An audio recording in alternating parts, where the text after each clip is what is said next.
Hello everyone, welcome to Anime No Me, and thank you for joining us for another One Piece video. Currently in our story in One Piece, we do not know Sabo's whereabouts, and after the events that happened in Lelouch Island, we don't even know if he's still alive. But because he's a really important character to the overall story, it's likely that he's still alive and somewhere near the event that just happened in the kingdom we saw. However, Sabo is still in danger and not out of the woods yet, because he's close to enemy territory and he's gonna need help to get back safely to the revolutionaries, so that he can pass on the information that he's learned while in the Holy Land, and then, once rescued, there's a possibility that the Straw Hats may even be the ones responsible for this rescue. So in today's video, we're gonna talk about the possibility of Sabo joining up with the Straw Hats, albeit temporarily, to be able to take down the world government, or at least some other important character that is part of this organization, and how the Straw Hats will be able to find him. But before we dive into the video, if you're new to the channel, or even if you've watched a bunch of our videos, we'd be absolutely honored if you'd leave us a like, or even subscribe, and maybe leave us a comment letting us know what you thought of the video. It really helps us out and motivates us to make more content. And if you'd like to help out the channel in a bigger way, consider sharing this video or your favorite with a friend. But without further ado, let's get into the video.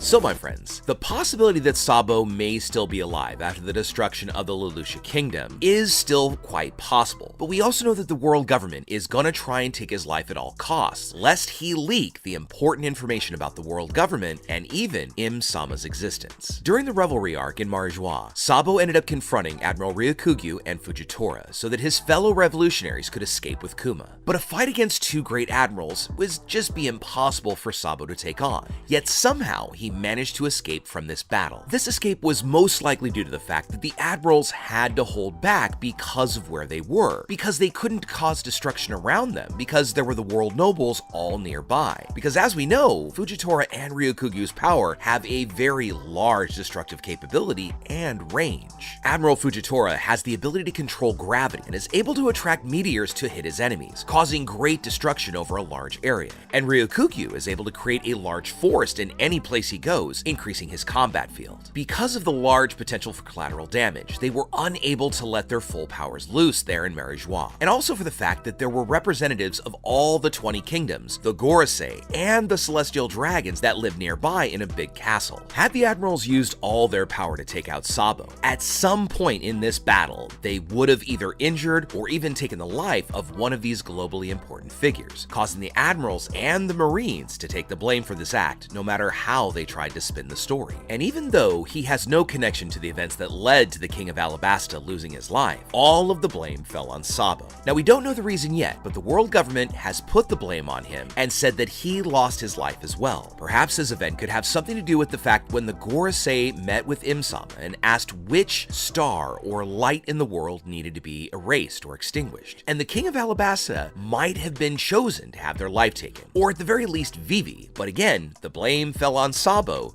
who happened to be there. But in reality, nobody really knows what happened during all these events, and probably not even Sabo, who would understand why he would take the blame for something he didn't do. I mean, even the Marines are on a quest to find out what really happened with their internal investigation. In one of the more recent chapters of One Piece, Sabo called the revolutionaries on a transponder snail, and he informed his companions that not only he was alive, but that his call was being intercepted by the world government. Because of this, they knew where the call was originating from, coming from a kingdom near Marijois. This information was then passed on to the Gorosei, and the Gorosei then informed Im-sama. Now this mysterious person then picks up a map that could possibly be one of the three ancient weapons, and once they mark an X on top of the realm that Sabo was, something then happened. A large object appears above the island, obscured in the clouds, and unleashed a shower of laser beams upon the kingdom, destroying it completely and erasing it from the map, possibly leaving zero remnants of life or even rock or rubble on the site. And this might have been where Sabo possibly lost his life. However, just before the kingdom was destroyed and the call cut off, Sabo managed to pass on the information to the revolutionaries, saying that he had not taken the life of the King of Alabasta, and that there was somebody sitting on the empty throne. Of course, referring to Im-sama, who is responsible for ruling the world, although very secretively. There's even the possibility that Sabo could have seen their face, and it's It's for this reason Im-sama wanted to take Sabo's life at all cost. Now, this could have been something that they may have succeeded in, but again, Sabo could be alive even after the destruction of the kingdom because he knows he's a target for what he saw. Many in the community have been speculating that since Sabo's capture, or at least his disappearance, that this may be another situation like what happened prior to Marineford, where Ace was captured by the Marines and Luffy went to rescue him. So many think that once Luffy finds out that Sabo is in trouble, he will likely go after him to try and rescue him. But at this point in time, we've just started a new arc, and Luffy is busy finding out who Vegapunk is, as well as getting answer about some very important things, such as the origin of devil fruits. But whatever battle still awaits Luffy and Im-sama, and however Sabo figures into it, this is a battle that will decide the fate of the One Piece world, because the winner of this conflict will be able to rule the world as they wish, without interference, because as we know, the world government still rules the whole world, at least for now.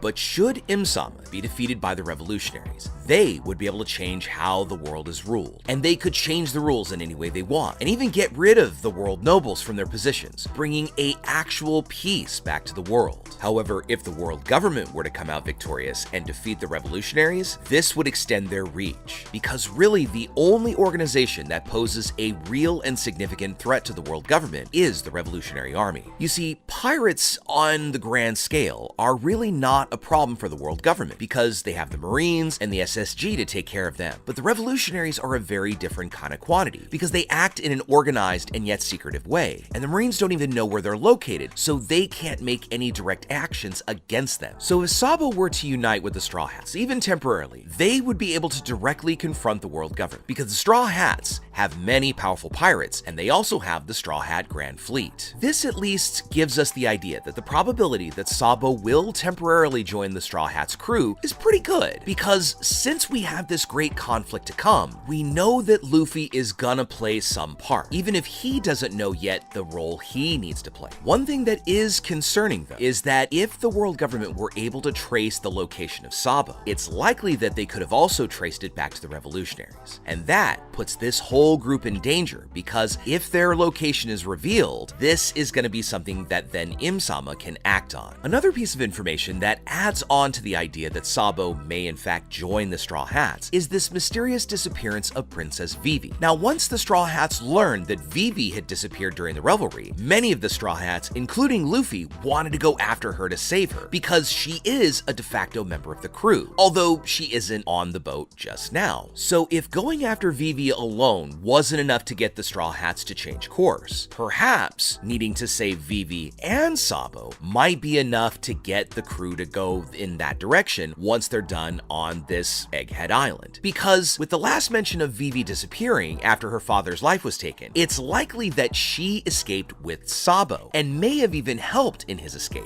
Going back to that scene we saw right before the Gorosei ask Im-sama which light should be extinguished, we see them hold up Vivi's poster, so she could be the very life that he wanted to see erased. And if you think about it, it makes sense. Vivi would have been with her father during the revelry in Marijois, and if he had seen anyone going to injure his daughter, Cobra would have done anything and everything to keep his daughter safe. And if Sabo had gotten caught up in the mix, of course, Cobra being the only king that Dragon respects, and probably even Sabo, this would have created that situation where Cobra held everybody off, allowing Sabo and Vivi to escape. But at least for now, this rescue is gonna have to wait, because we know the Straw Hats are busy solving some issues with Vegapunk, as well as the fact that we just learned that CP0 is on their way to Egghead Island to take all of the scientist's life and other robot versions, which means that Vegapunk and the Straw Hats could now ally themselves, at least to get Vegapunk off the island. One other character that we also need to factor in is Jewelry Bonnie, because she's with the Straw Hats right now on Egghead Island. Now, she's on a quest to get her father Kuba turned back to normal by Vegapunk, so she needs to talk to the good doctor to reverse the process that he did on removing Kuma's humanity. So after everything wraps up on Egghead, the Straw Hats would be able to go and rescue Sabo, and Bonnie may want to tag along, because she will want to be reunited with her father, who is of course currently with the revolutionaries. So if they were to rescue Sabo, the Straw Hats would be able to then take Bonnie to their actual base so she can be reunited with her father. However, we also wonder what's going to happen when Bonnie Bonnie sees, the new seraphim that is modeled after her own father when CP0 arrives on Egghead Island, because they've just been sent by the world government, as I said, to take care of Vegapunk. So in these next several chapters, we might see a situation where the Straw Hats, Bonnie, and Vegapunk all team up to take on the world government, because right now, Teach at least seems to be out of the picture, working out some issues with Kobe. However, as we know, the world government has always been the big bad in the world that we would eventually